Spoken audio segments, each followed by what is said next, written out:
আসসালামু আলাইকুম। আশা করি সবাই ভালো আছেন।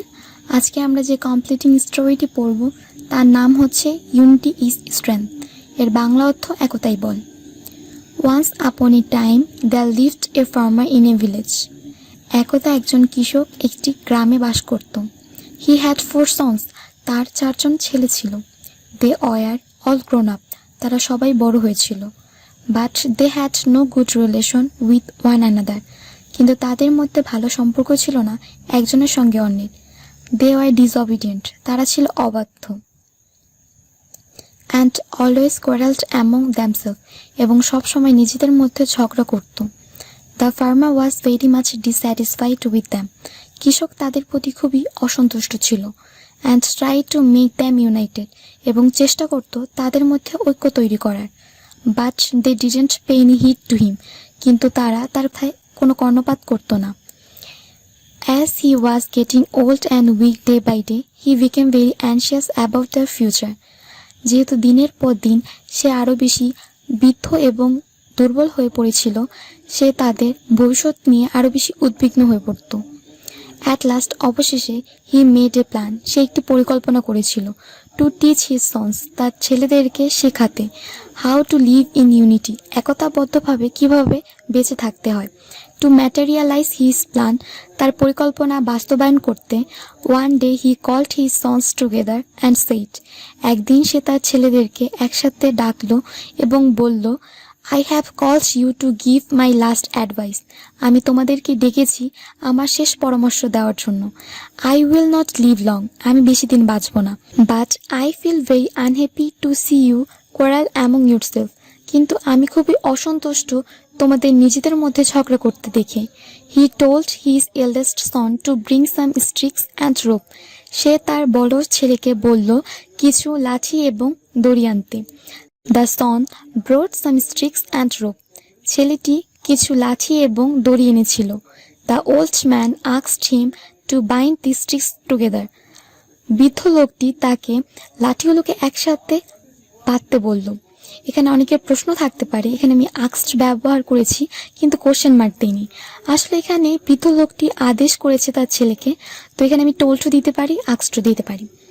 তারপর লাইনটি হচ্ছে He bound them into a bundle with the rope. সে তাদেরকে বাঁধলো একটি বান্ডেলে দড়ি দিয়ে। এখানে তাদের বলতে স্টিক্স বোঝানো হয়েছে। Then the old man ordered him to break the bundle. তারপর বৃদ্ধ লোকটি আদেশ করলো তাকে বান্ডেলটি ভাঙতে। He tried to break it. সে চেষ্টা করলো ভাঙতে। But কিন্তু could not break it. কিন্তু ভাঙতে পারল না। The old man told all of his sons to break the bundle. বৃদ্ধ লোকটি তার সব ছেলেকে বলল বান্ডেলটি ভাঙতে। And they tried one by one. এবং তারা চেষ্টা করেছিল একজনের পর আরেকজন। They tried their best. তারা তাদের সর্বোচ্চ দিয়ে চেষ্টা করেছিল। But none of them was successful. কিন্তু তাদের মধ্যে কেউই সফল হতো না। Then the old man asked the sons to untie the bundle. তারপর বৃদ্ধ লোকটি বলেছিল তার ছেলেদেরকে বান্ডেলটি খুলতে। When they did it, যখন তার এই কাজটি করেছিল, he asked them. সে তাদেরকে বলল to break the sticks separately. লাঠিগুলোকে আলাদাভাবে ভাঙতে। They broke the sticks one by one very easily. তারা লাঠিগুলোকে ভেঙেছিল একজনের পর একজন খুবই সহজভাবে। The old man raised his head and said. বৃদ্ধ লোকটি তার মাথা তুলল এবং বলল, My sons, take a lesson from it. আমার ছেলেরা, এ থেকে তোমরা শিক্ষা নাও। You could not break the bundle of sticks when they were bound together. তুমি ভাঙতে পারোনি লাঠিগুলোর বান্ডেলকে যখন তারা একসাথে ছিল। But it was not hard for you to break them separately. কিন্তু এটা তোমার জন্য কঠিন ছিল না তাদেরকে ভাঙতে আলাদাভাবে। If you remain united like the sticks and do not quarrel, nobody can harm you. যদি তোমরা একতাবদ্ধভাবে থাকো ঠিক লাঠির মতো এবং নিজেদের মধ্যে ঝগড়া না করো, কেউই তোমাদের ক্ষতি করতে পারবে না।